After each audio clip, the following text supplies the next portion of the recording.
Stop and pay attention. Because this is the first time anyone will say this to you without hesitation. You live your life like a man who doesn't matter. Every room you enter, you shrink. Every conflict you face, you fold. Every opportunity you meet, you wait for permission. You have spent years behaving as if your presence is optional, your voice is optional, your standards are optional, and the world has agreed. You are treated as optional because you trained the world to see you that way. This is the humiliation you've never dared to face. You do not command space. You borrow it. You do not lead. You follow whoever sounds confident. You do not shape outcomes. You adapt to whatever scraps life throws at you. Machiavelli warned that a man who does not assert himself will be shaped by the will of others. Look at your life. It is a collection of other people's decisions, other people's priorities, other people's influence. Where are yours? You allowed yourself to become replaceable, forgettable, predictable. A man whose absence would change nothing and whose presence changes even less. For the next 50 minutes, I will pull apart the quiet, invisible life you've built. I will show you how every time you stayed neutral, you became irrelevant. How every time you stayed agreeable, you became ignorable. How every time you stayed silent, you erased yourself. This will cut deeper than anything you've heard before, because it attacks the foundation of your identity. You have been living like a man who isn't necessary. If you want to remain optional, stop here. If you want to become undeniable, keep listening. Your life has been shaped far less by what you chose, and far more by what you avoided. This is the first truth you must confront, because everything you call who I am is built on a long chain of moments where you refuse to act. Not because you lacked potential, but because action required a version of you that you've never allowed to exist. Look at the pattern. When life demanded strength, you offered hesitation. When situations required clarity, you offered confusion. When boundaries needed to be set, you offered silence. And each time you did, the world learned something important about you. That you were a man who could be negotiated into weakness. Your responses built your identity. Not your dreams, not your goals, not your intentions. Your responses to discomfort. Your responses to pressure. Your responses to disrespect. And those responses formed a truth you've never admitted. You have lived a life shaped by fear more than desire. There is nothing accidental about who you are right now. You became this man through years of small concessions. The kind of concessions so subtle you didn't even notice them happening. You tolerated disrespect once, so you tolerated it twice, then 100 times. You apologized for things that weren't your fault. At first it felt polite, then it became a habit. Then it became the default language of your existence. You let people decide who you were. At first, because you wanted peace, then because you wanted approval, then because you forgot you had a choice. This is humiliation, not tragedy. Because the real tragedy is that you believed this version of you was permanent. It wasn't. It was simply the easiest. The truth is much darker. You have never actually met the strongest version of yourself, because you've spent your entire life protecting the weakest one. Every time you avoided confrontation, you shielded the weak self. Every time you swallowed your voice, you rewarded the weak self. Every time you chose comfort over discipline, you nourished the weak self. The weak self has been fed, protected, and prioritized. The strong self has been starved. Your problems aren't random. They are consequences of feeding the wrong version of you. This is why your boundaries crumble. This is why people overstep. This is why you live with a constant sense of being less than you could be. It is not because the world is unfair. It is because you have never forced yourself to evolve. Machiavelli wrote that a man who cannot master himself is a man destined to be mastered by others. Your life reflects that perfectly. Your environment dictates your mood. Other people dictate your worth. Your fear dictates your decisions. You call it personality. It's not. It's conditioning. Conditioning that has turned you into a man who can navigate the world but cannot shape it. A man who can endure anything but cannot command anything. A man who has talent but no spine behind it. And here is the part that cuts the deepest. Your life has not been ruined by catastrophic events. It has been ruined by the thousands of small moments where you chose not to choose. Moments where you had a chance to claim space, but you surrendered it. Moments where you had a chance to speak, but you stayed quiet. Moments where you had a chance to leave, but you stayed. Moments where you had a chance to demand more, but you accepted less. These moments didn't break you. They shaped you. They formed the man you are now. A man who looks capable on the outside, but collapses internally at the slightest pressure. Yet even now, even after all this time, there is something inside you that knows this isn't who you were meant to be.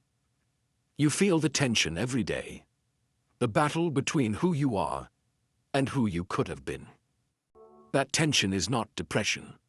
It is not confusion. It is not lack of direction. It is the voice of the stronger self, the one you've ignored, suppressed, buried. Fear did not appear in your life by accident.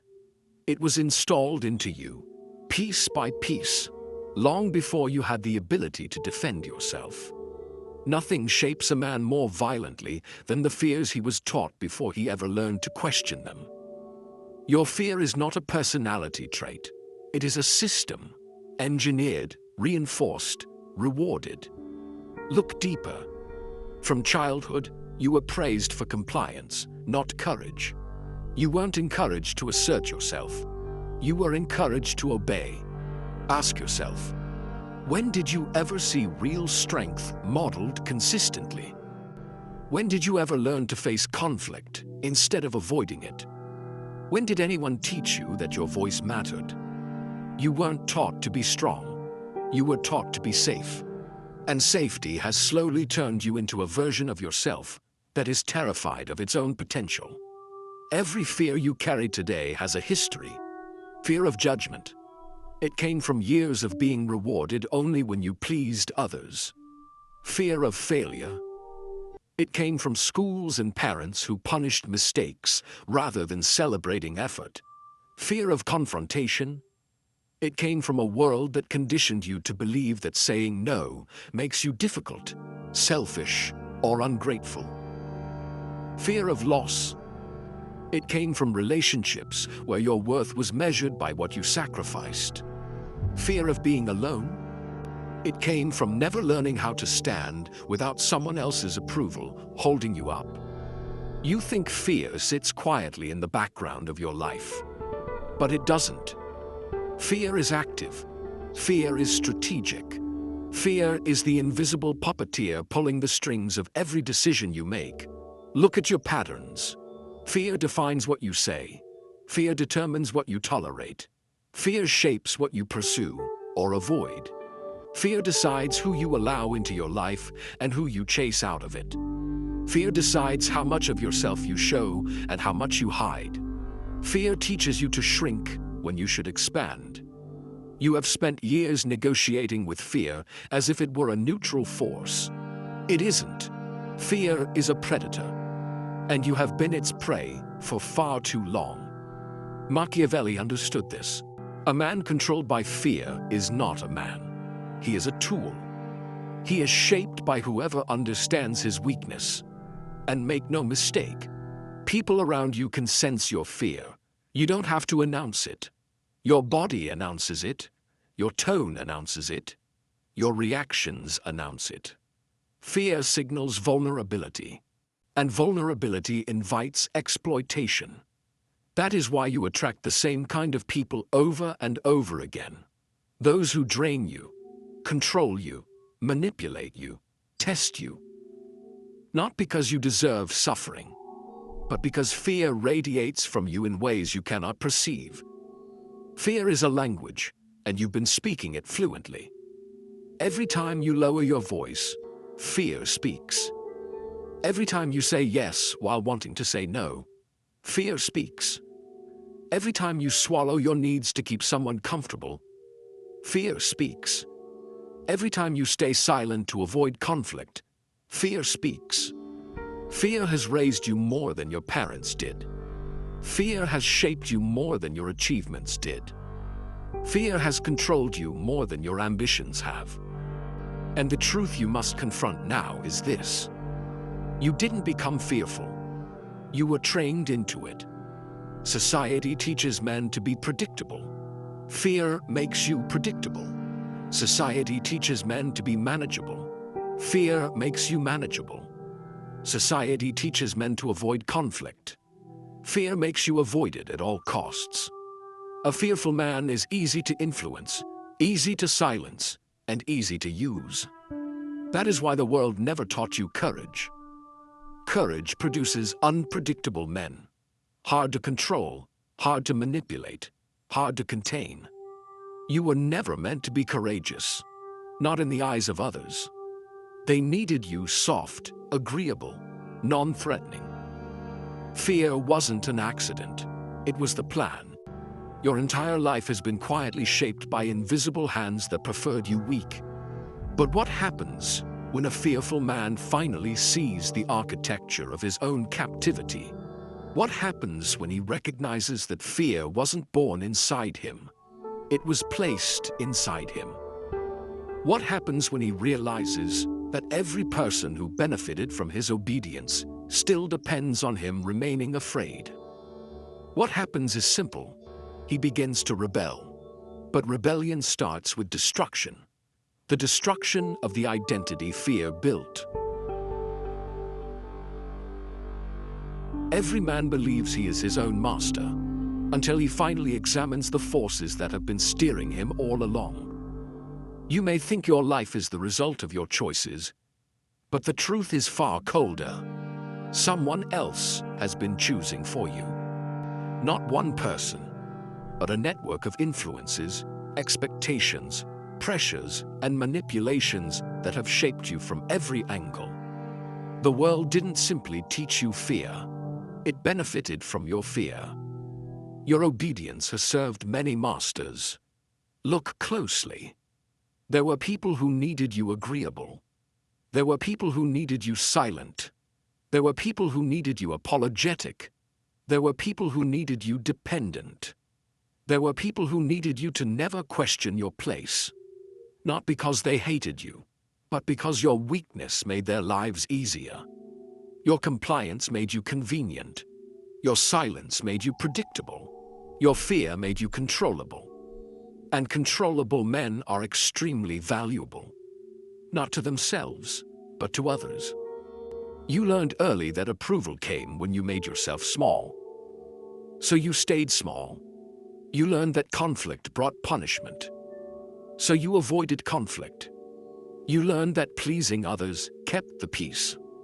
So you built your identity around pleasing others. While you were busy trying to survive, others were busy shaping you into something useful to them. Consider this. There are people who treat you kindly because your weakness benefits them. You're an easy listener. You're an easy forgiver. You're an easy source of emotional labor, time, and empathy. You've been providing value without demanding anything in return. And people have been quietly consuming you like a resource. Look at any dynamic in your life where you feel drained. You will find someone who profits from your passivity. Perhaps it was a parent who relied on your silence. Perhaps it was a partner who relied on your emotional sacrifice. Perhaps it was a friend who relied on your inability to say no. Perhaps it was co-workers who relied on your unwillingness to confront disrespect. Weakness is not neutral. Weakness creates winners and losers. And you have never been on the winning side of that equation. Machiavelli understood something essential. Most people are not evil. They are strategic. And a weak man invites strategy against him. When someone senses your inability to defend your boundaries, they naturally test how far you will bend. When someone senses your desire for approval, they withhold it to control you. When someone senses your fear of confrontation, they push harder to get what they want. You think people are complicated. They're not. They respond to incentives. And your weakness has been an incentive for others to take advantage of you. Even the systems you grew up in benefited from your obedience. Schools want quiet boys who follow rules, not confident ones who question them. Workplaces want replaceable men who don't demand respect, not powerful individuals who disrupt hierarchies. Society wants docile men who feel guilty for wanting more, not strategic thinkers who cannot be manipulated. You were not raised to be powerful. You were raised to be programmable. And the most disturbing part is this: you didn't even notice it happening. You normalized being overlooked. You normalized being dismissed. You normalized being used. You normalized being the backup plan, the emotional cushion, the disposable supporter. Because no one told you the truth. Every time you choose weakness, someone else gains strength. Every time you give in, someone else takes control. Every time you avoid conflict, someone else writes the rules of your life. This is not accidental. This is structural. There are people who depend on you remaining exactly as you are: soft, uncertain, hesitant, eager to please, terrified of disapproval. If you ever became strong, you would no longer serve their interests. You would no longer be predictable. You would no longer be manageable. And that is why your environment never encouraged your strength. Strength would have destabilized the arrangement. Strength would have forced others to confront their own dependence on your weakness. You were easier to benefit from as you were. But now that you have begun to see this system, the next truth is even darker. You didn't just serve these invisible masters. You protected them. There is a version of you living inside your mind that you pretend is harmless. You call it insecurity, self-doubt, timidity, shyness. Whatever vocabulary helps you avoid admitting what it really is. A creature you built through every moment of weakness you refuse to confront. This creature governs you more effectively than any enemy ever could. It is not violent, not loud, not dramatic. It rules through subtlety, hesitation, guilt, and fear. Look closely at it. It speaks in your voice, but it does not serve your interests. Its purpose is survival, not growth. Its method is avoidance, not action. Its fuel is fear, and you have been feeding it for years. Every time you silenced yourself to keep the peace, you fed it. Every time you avoided conflict to keep others comfortable, you fed it. Every time you stayed small because standing tall felt dangerous, you fed it. Weakness is not an accident. Weakness is a creature you nurture. This monster inside you is not evil. It is obedient. Obedient to everything that conditioned you. Obedient to every voice that taught you to shrink. Obedient to every person who benefited from your silence. Obedient to every fear you never challenged. It knows its role. Keep you safe, even if safety destroys your life. It doesn't want you respected. Respect requires risk. It doesn't want you powerful. Power demands confrontation. It doesn't want you ambitious. Ambition exposes you to failure. It doesn't want you independent. Independence threatens its survival. This creature thrives when you retreat. It grows stronger every time you surrender. It becomes more persuasive every time you betray yourself to avoid discomfort. You think it's doubting you. It's not. It's protecting itself. Because if you ever became strong, disciplined, respected, and fearless, it would die. And no parasite willingly dies. This is why every attempt you've made to change your life has felt like a battle. It wasn't laziness. It wasn't inconsistency. It wasn't lack of motivation. It was a war between the man you want to become and the creature you created to survive the past. The creature remembers everything you fear. It remembers the punishments. It remembers the rejections. It remembers the shame. It remembers the moments when speaking up cost you something. It remembers every sting, every bruise, every humiliation. And it uses those memories as chains. Its logic is simple. Discomfort hurt you once, so never take risks, never confront, never assert, never step beyond what feels safe. This monster is ancient in psychological terms. It was formed before you knew how to challenge it. But now, as an adult, it stands in your way like a guardian that guards nothing except your stagnation. Recognize its tactics. When an opportunity appears, it whispers, "You're not ready." When someone disrespects you, it murmurs, "Stay quiet. Don't make things worse." When a challenge arrives, it insists, "You might fail. Wait for a better moment." When you try to change, it pleads, "Don't become someone the world might judge." This creature doesn't need to overpower you. It only needs you to hesitate. Because hesitation is the birthplace of weakness. Machiavelli wrote that a threat unchallenged becomes stronger. Your inner monster is the greatest proof of that truth. It has grown powerful not because it is strong, but because you never challenged it. And here is the darkest truth. Your monster has become comfortable. It knows you. It controls your patterns. It anticipates your triggers. It knows exactly how much discomfort it must create to make you back down. It is familiar, and the familiar always feels safer than the unknown. But safety is the death of the man you could become. This part of your life, the version ruled by this creature, is not sustainable. Because the longer you let it rule, the more your real self dies underneath it. By now, you must realize something crucial. The world outside never had to defeat you. It only had to keep this monster alive.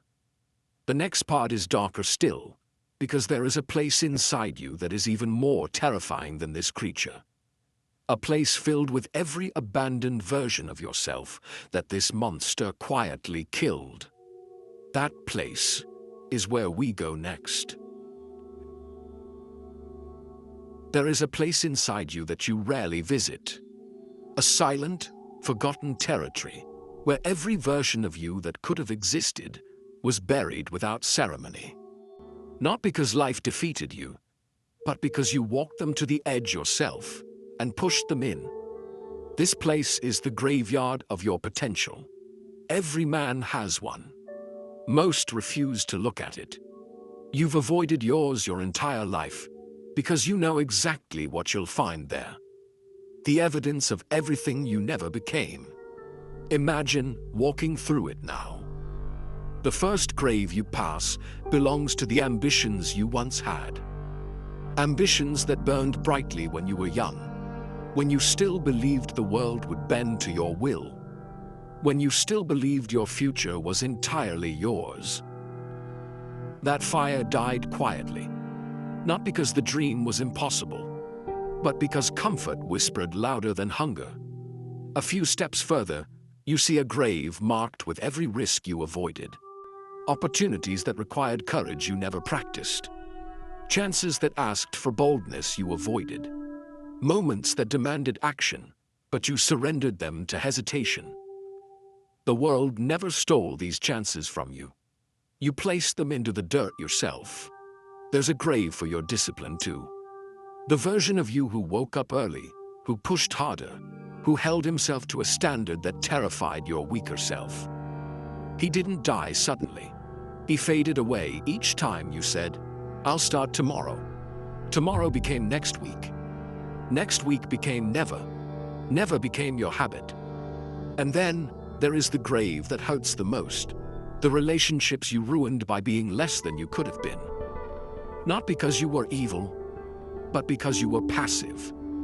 You let people walk over you, walk around you, walk away from you. Because you never learned how to stand firmly in your worth.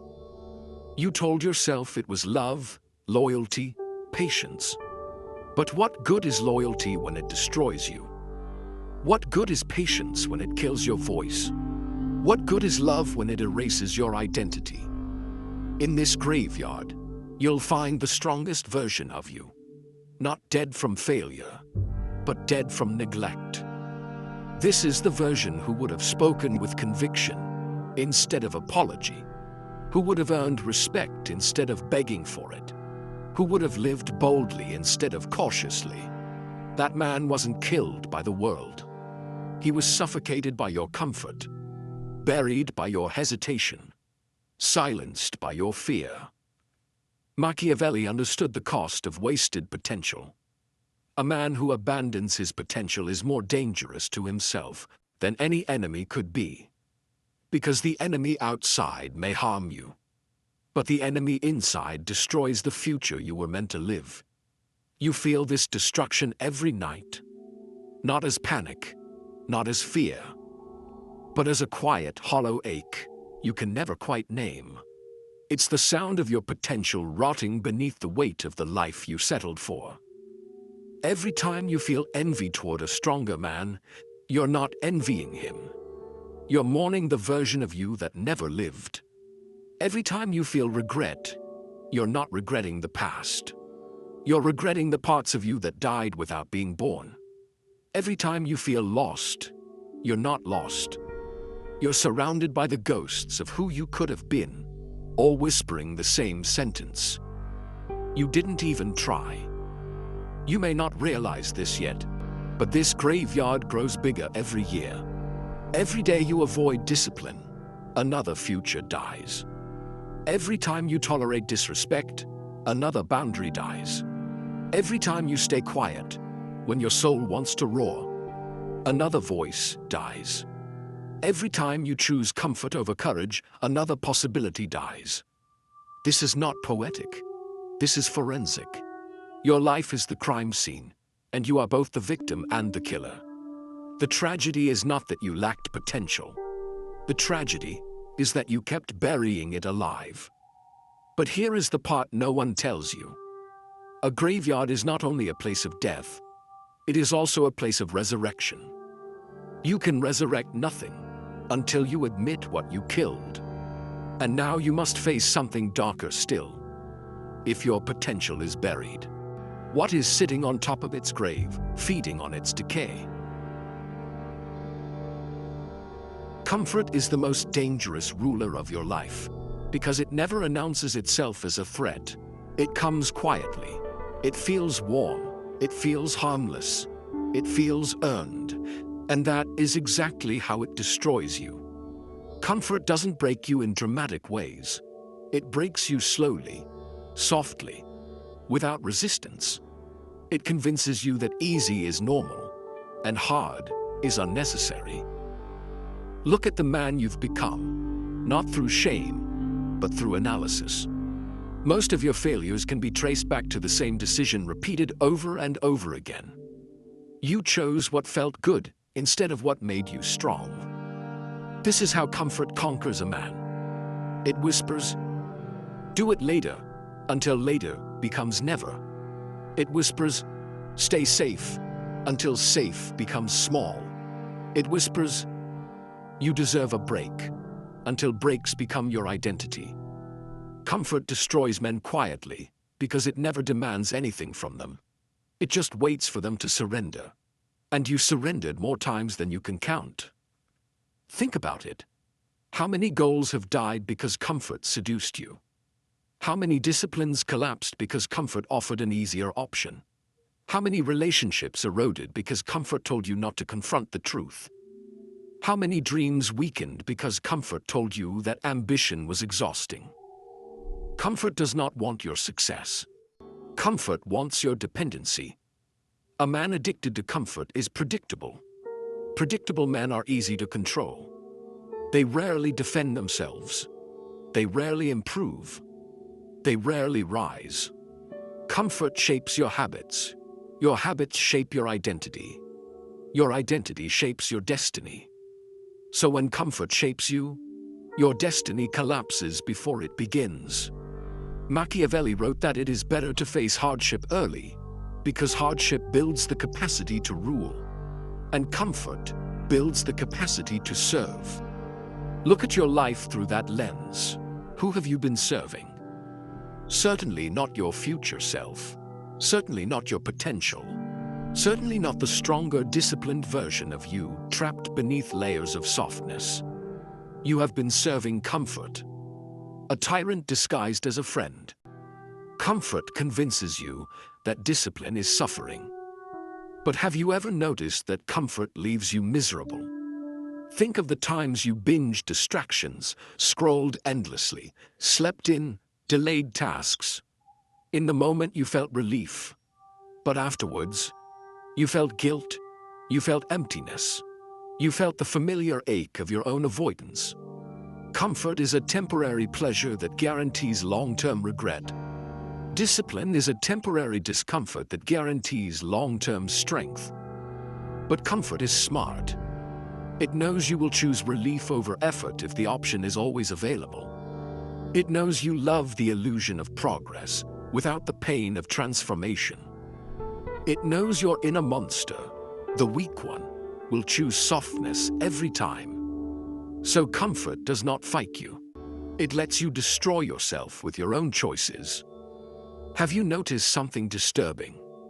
Comfort rarely helps you heal. It only helps you hide. It hides your fear beneath distraction. It hides your potential beneath excuses.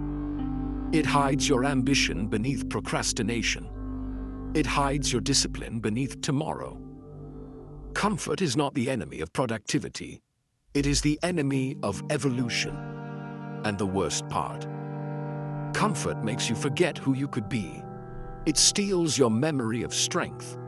It steals your vision of what your future could look like. It steals your hunger, your fire, your urgency, your edge. It leaves you numb. Numb enough to accept a life beneath your ability. Comfort is not neutral. Comfort is devouring you. Every day you spend inside its grasp, your opportunity cost increases. Your potential decays. Your desire for greatness weakens. Your capacity for discipline erodes. Comfort doesn't just soften your body. It softens your mind. It softens your will. It softens your ambition.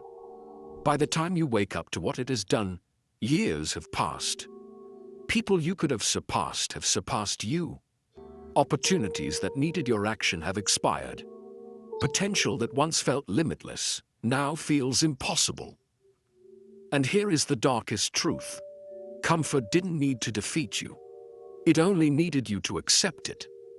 But comfort is not your only captor. There is another layer, a more sinister force. The people, systems, and environments that feed on your comfort because it keeps you weak. Weakness has never existed in a vacuum. When a man stays small, submissive, agreeable, and uncertain, someone always gains from it. Your weakness has not been meaningless. It has been useful, just not to you. There are people in your life, perhaps even people you care for, who quietly profit from your inability to assert yourself. They won't admit it. They may not even consciously know it. But their comfort depends on your discomfort. Let's make this brutally clear. Every time you avoid conflict, someone else gets their way. Every time you stay silent, someone else's voice dominates the room. Every time you back down, someone else steps forward with ease. Every time you put yourself last, someone gets to be first without earning it. Weak men create strong environments for the wrong people. Look at your relationships. Look at your workplace. Look at your friendships. Look at your family dynamics. Patterns emerge. There are people who rely on you being predictable. Your predictability keeps them in control. There are people who rely on you never defending yourself. Your silence gives them power. There are people who rely on you staying emotionally available while they stay emotionally unavailable. Your loyalty gives them leverage.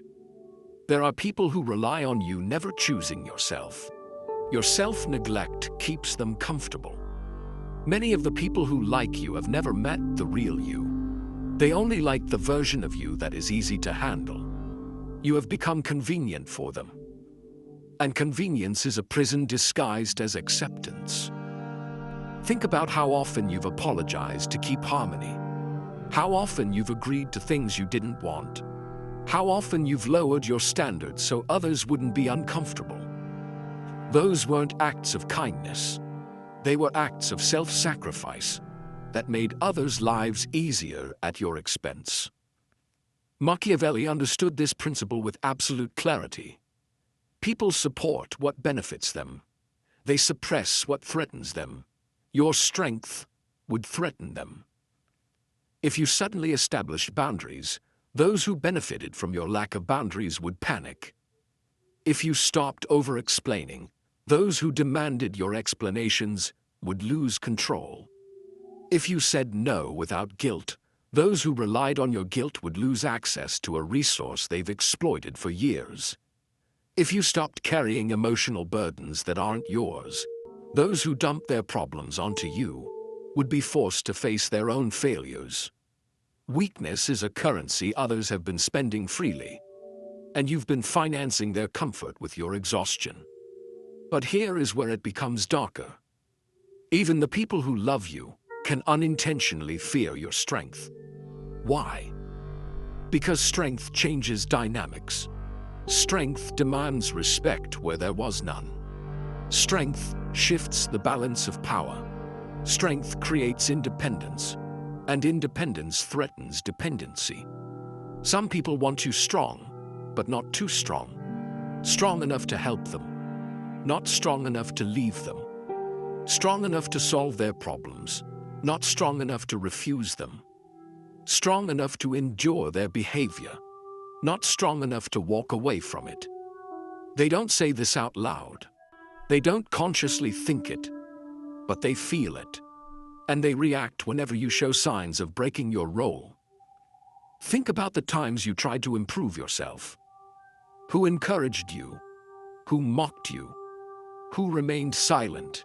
Who suddenly felt threatened? Observe, and the truth becomes clear. People's reactions to your strength reveal their intentions for your life. Some wanted you weak because it made them powerful. Some wanted you weak because it made them comfortable. Some wanted you weak because it kept you predictable.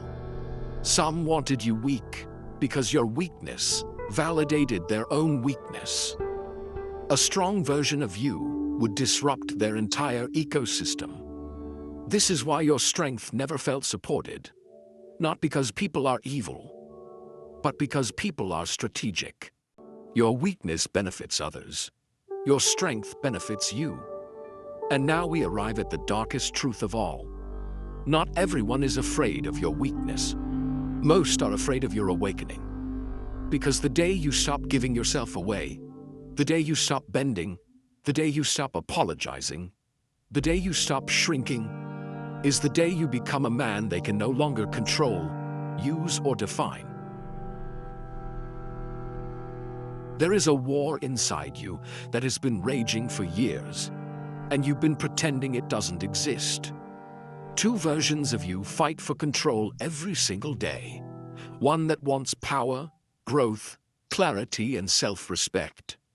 And one that wants comfort, approval, avoidance, and silence. Only one of them can survive. And so far, the weaker one has been winning. This inner conflict is not philosophical. It is biological, psychological, primal. The weak self is ancient, built from fear, conditioning, trauma, bad habits. and years of choosing the easy path. It is a creature whose purpose is survival, not evolution. It doesn't care about your success. It doesn't care about your goals. It doesn't care about your future. Its only mission is to protect you from discomfort, even if that means destroying everything you could become. Then there is the other self, the one you have glimpsed in rare moments of courage, clarity, or anger. The self that stands tall, speaks directly, demands respect, sees through manipulation, and acts without hesitation. He is not a fantasy. He is not a dream. He is the blueprint of who you were meant to be. But he has been starved, buried, suppressed, outnumbered by your fears and outvoted by your weaknesses. And now the two of them stand on opposite ends of your life. One wants you to rise. One wants you to remain exactly where you are. The weak self knows something terrifying. If you ever fully awaken the stronger self, its existence ends. It loses control. It loses authority. It loses survival. So it fights with everything it has. It fights you when you try to wake up early. It fights you when you try to set boundaries. It fights you when you try to speak up. It fights you when you try to build discipline. It fights you when you try to cut out toxic relationships. It fights you when you try to take the first step toward a better life. You think you're procrastinating? You're not. You're being resisted by a psychological parasite that does not want to die. You think you're afraid of failure? You're not. Your weak self knows failure would force you to grow, and growth is fatal to weakness. You think you're overthinking? You're not. Your weak self is stalling you until opportunity passes, because opportunity favors the strong. Understand this clearly. The weak self does not need to defeat the strong self. It only needs to delay him. Delay is its weapon. Distraction is its shield. Comfort is its fortress. Guilt is its strategy. Whenever you try to become stronger, the weak self whispers, "Not today. You're tired. You're not ready. People will judge you. You might fail. You deserve rest. You can start tomorrow." But tomorrow is the graveyard of potential, and your weak self knows that. The strong self, however, operates in a different reality. It lives in clarity. It lives in decision. It lives in motion.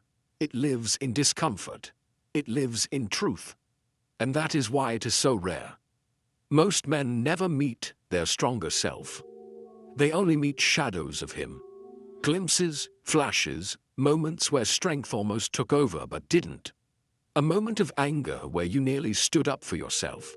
A moment of clarity where you almost made a bold decision. A moment of ambition where you almost started the new path. Almost. Always. Almost.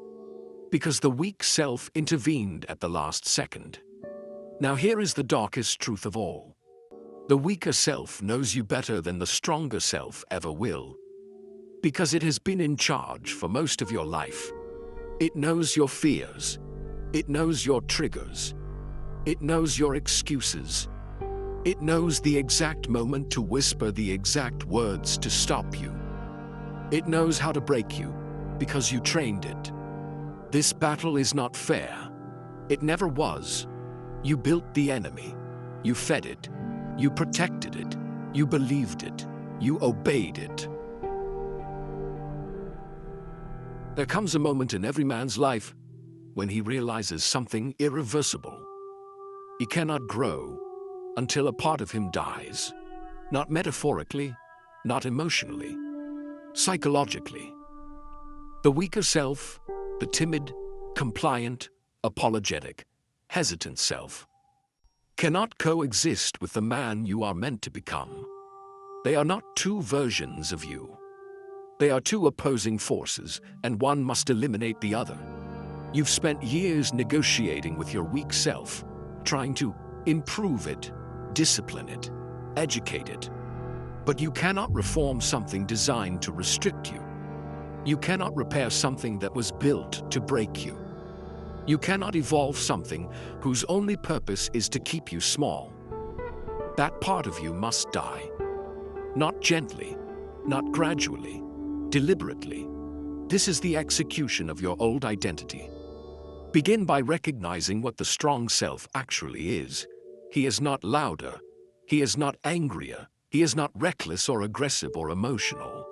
He is disciplined. He is strategic. He is selective. He is unbending in his standards. He is immune to manipulation. He is calm under pressure. He is capable of walking alone without losing himself.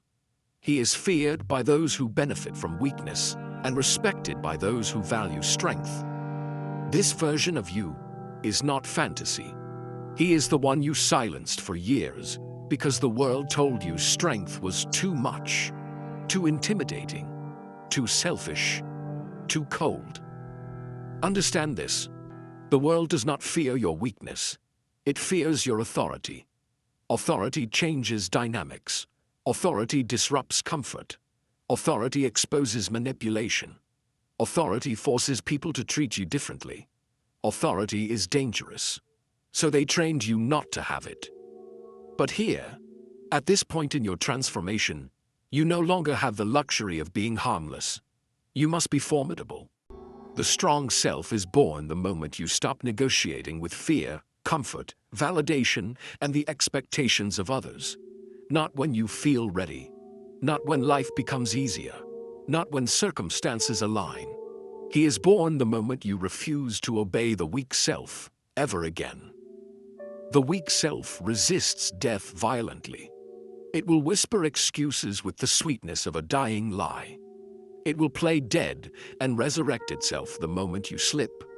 It will try to deceive you by imitating self-care, rest, patience, realism. But those are just shadows it wears to survive. Kill it anyway. How? Through action that contradicts everything it fears. Wake up earlier than you want to. Not for productivity, but to remind the weak self you control the day. Say no when the weak self wants you to say yes. Not for rebellion, but to reclaim authority. Walk away from disrespect instantly. Not for pride, but for alignment. Speak clearly and briefly. Not to be liked, but to be heard. Do the hard task first. Not to impress anyone, but to starve the weak self's comfort. Every disciplined act is a bullet. Every boundary is a blade. Every moment of confrontation is a blow. Every refusal to collapse is a strike. You don't grow past your weak identity. You destroy it. And once it dies, the world will feel the shift. People who underestimated you will suddenly tread carefully. People who used you will step back. People who never took you seriously will start watching you closely. People who assumed you needed them will quietly panic. Because the moment a man becomes self-governing, he becomes untouchable. And that is the birth of the unstoppable man. The man who thinks clearly. The man who moves strategically. The man who speaks sparingly. The man who walks alone with purpose. The man who is respected without effort. The man whose boundaries feel like walls. The man whose presence changes the atmosphere of every room he enters. Not because he tries, because he is. This is not motivation. This is transformation. And now that you've seen the truth, you cannot go back to being blind. The weak self is dead. The grave is sealed. The new identity stands in its place. Unshakable, disciplined, and dangerous.